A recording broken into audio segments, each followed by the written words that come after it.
Africa is watching Nigeria today, not out of curiosity, out of concern. The life sentence given to Nnamdi Kanu is not just about one man, one court, or one country. It is about something much deeper that many on this continent still refuse to confront.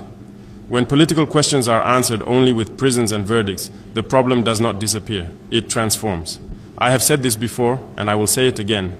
Africa cannot build unity by silencing unresolved histories. Every time a voice rises demanding identity, dignity, or recognition, it is a signal, not of terrorism alone, but of wounds that were never healed. What we are seeing today is not the end of a movement. It is a moment that forces Africa to look in the mirror. From the Sahel to West Africa, from old colonial borders to modern courtrooms, the same pattern repeats. Force replaces dialogue. Punishment replaces truth. This is why Africa is watching. And this is why my warning matters now more than ever. Because how Africa handles moments like this will decide whether our future is built on stability or endless cycles of unrest. I speak today not as a judge and not as a commentator looking for attention. I speak as an African leader who has watched our continent repeat the same mistakes for generations.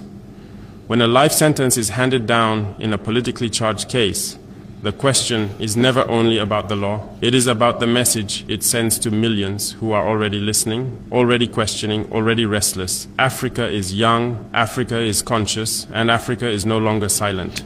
Across our continent, many nations are built on borders drawn without consent. Communities were divided, identities were buried, and grievances were postponed in the name of stability. For decades, we were told that time alone would heal these wounds. It did not. Time only covered them. Today, when those buried questions resurface, states often respond with force before understanding. Courts become the final answer instead of the beginning of dialogue. Security replaces politics. Control replaces trust. I have learned something in Burkina Faso through struggle and sacrifice. You cannot defeat an idea by imprisoning a man. You can only delay the moment when the idea returns stronger, angrier, and less patient. Real stability is not built through fear. It is built through legitimacy. This is not a defense of any individual or any movement. Africa must protect its citizens from violence. No state can allow chaos, but order without justice is fragile. Peace without inclusion is temporary.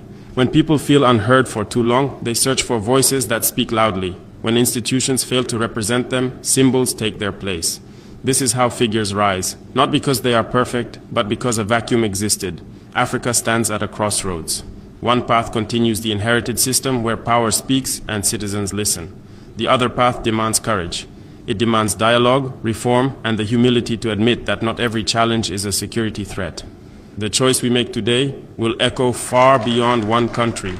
It will shape how the next generation believes in Africa or turns away from it.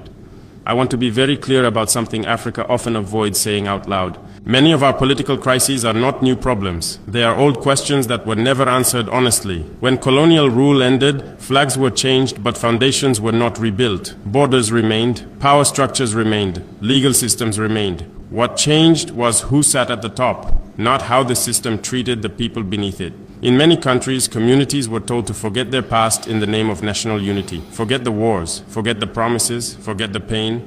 We were taught that silence was patriotism, but silence does not erase memory, it only pushes it deeper. I have seen this pattern across Africa. When identity is ignored, it does not disappear, it hardens. When grievances are dismissed, they do not fade, they organize. And when peaceful channels feel blocked, frustration looks for other exits. This is where states make a dangerous mistake. Instead of asking why anger exists, they focus only on how loudly it is expressed. Instead of fixing representation, they expand surveillance. Instead of reform, they reach for force. We must understand this truth. Security laws cannot replace political solutions. Courts cannot heal historical wounds. Armored vehicles cannot build belonging. In Burkina Faso, we have learned that legitimacy matters more than intimidation. A government that listens does not fear questions. A state that belongs to its people does not panic when challenged. Strength is not proven by how hard you strike, but by how confidently you engage. Africa's youth are watching closely. They are educated, they are connected, they compare their reality with the promises they were given. When the gap becomes too wide, explanations stop working. This is why cases like this resonate far beyond one courtroom. They remind Africans everywhere of unresolved chapters in their own countries. They awaken memories that were never properly addressed. If Africa wants lasting stability, we must confront our past with honesty. We must reform systems that were designed to control, not serve. And we must accept that unity cannot be enforced. It must be built. Ignoring this lesson only guarantees that history will knock again, and next time it may not ask politely. Leadership in Africa today is being tested in ways our predecessors never faced. The old methods no longer work, yet many still rely on them because they feel familiar. It is easy to govern through force. It is easy to declare threats and respond with laws, uniforms, and prisons. That approach creates the appearance of control. But appearances are not stability, they are delay. True leadership is harder. It requires listening when it would be simpler to silence. It requires reform when punishment feels faster. And it requires courage to admit that the system itself may be part of the problem. I did not come to power in Burkina Faso because the system was functioning. I came to power because people had lost faith in institutions that no longer protected them or represented them. That loss of trust is the most dangerous force in any nation. When citizens stop believing in justice, they stop believing in the state. When they stop believing in the state, no amount of force can restore legitimacy. You can control territory, but you cannot control belief. This is where leadership must choose. Either we govern through fear and accept endless resistance, or we govern through legitimacy and build lasting peace. There is no middle ground. I say this with respect for sovereignty. Every nation must handle its own affairs. But Africa cannot afford to ignore patterns that repeat across borders. When political crises are treated only as security problems, instability multiplies. When leadership becomes reactive instead of visionary, nations drift. Power must be disciplined, authority must be restrained by accountability, and justice must be seen, not just enforced. Africa does not lack strong people. It lacks systems that allow strong people to trust their future within the state. Until that changes, leaders will continue facing challenges that courts alone cannot solve. This moment is not about one verdict. It is about whether African leadership evolves or remains trapped in inherited habits. History will not remember how many laws we passed. It will remember whether we understood the moment we were given. I know who is watching this moment most closely.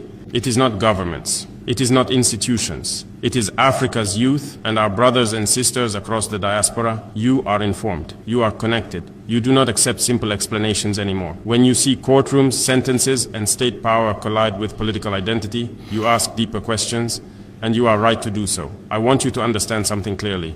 Your anger is not the problem. Your questions are not the threat. What becomes dangerous is when a system leaves no space for expression, no path for participation, and no hope for reform.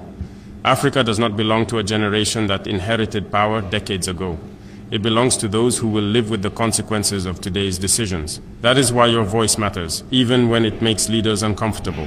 But I also say this with responsibility. Change that is driven only by emotion will always be outmaneuvered by systems built on patience. Transformation requires discipline, strategy, and clarity. It requires knowing what you are building, not just what you are rejecting. I do not ask Africa's youth to be silent. I ask you to be deliberate. Organize ideas, not just outrage. Demand reform, not just reaction. Hold leaders accountable, but do not lose sight of the future you want to inherit. To the diaspora, your role is just as important. You carry Africa's story beyond its borders. Speak with honesty. Resist simplification. Do not reduce complex struggles to slogans. Africa's realities deserve depth, not noise. Moments like this can divide or awaken. They can radicalize or mature a movement. The difference lies in leadership, patience, and purpose. Africa's future will not be shaped only by those in office. It will be shaped by those who refuse to disengage, who think critically, and who insist that dignity and justice are not negotiable. Every serious moment carries a lesson. The danger is not that we fail to see it, but that we choose to ignore it. What Africa is witnessing now is not isolated. It is connected to a larger pattern that has shaped our politics for decades. When systems feel distant from the people, tension grows. When leaders rely on force instead of reform, pressure builds. And when pressure is ignored, it eventually breaks something. I have seen how quickly stability can become fragile. One decision, one moment, can either calm a nation or deepen mistrust. This is why leadership must think beyond the present. The easiest response is rarely the wisest one. Africa does not suffer from a lack of laws. It suffers from a lack of confidence in those laws. People obey rules when they believe the system belongs to them. When they do not, enforcement becomes endless and exhausting. There is also a warning here for governments who believe time is on their side. Time does not erase resentment, it organizes it. Silence does not mean acceptance, it often means preparation. I am not calling for disorder. I am not calling for defiance. I am calling for intelligence. Real intelligence in governance is the ability to see consequences before they arrive. It is the discipline to choose dialogue when confrontation feels tempting. Africa's future cannot be secured by repeating inherited habits. The world has changed. Our people have changed. Expectations have changed. Leadership that does not evolve will find itself permanently reacting instead of shaping. This moment challenges every African state to ask a hard question. Are we governing to control the present or to secure the future? Those two goals are not always aligned. History is patient, but it is honest. It records patterns, not excuses. And it remembers which leaders understood their moment and which ones misunderstood their power. Africa still has a choice. The warning is clear.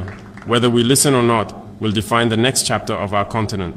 Africa's story is not finished. What we are witnessing today is only one chapter in a much longer journey. Moments like this force us to pause and reflect. They remind us that power is temporary, but consequences are not. Decisions made in courtrooms, offices, and security meetings travel far beyond their original intent. They settle into memory, they shape belief, they influence how generations understand justice and belonging. I do not speak with anger, I speak with responsibility. Africa cannot afford endless cycles of tension followed by silence, only to repeat the same pattern again. Stability built without trust will always be fragile. Unity imposed without inclusion will never last. The future of this continent will not be determined by how strongly we enforce authority, but by how wisely we exercise it. Leadership must evolve from control to confidence, from reaction to vision, from inherited systems to African solutions. Our people are not asking for chaos, they are asking for dignity, they are asking to be heard, and when people feel heard, they defend their nations rather than resist them. Africa stands at a crossroads, not because of one verdict, but because of what it reveals about how we govern ourselves. The path forward is still open. Dialogue is still possible. Reform is still achievable. But time matters. What we choose now will shape whether Africa's next chapter is written in stability and trust or in repetition and regret.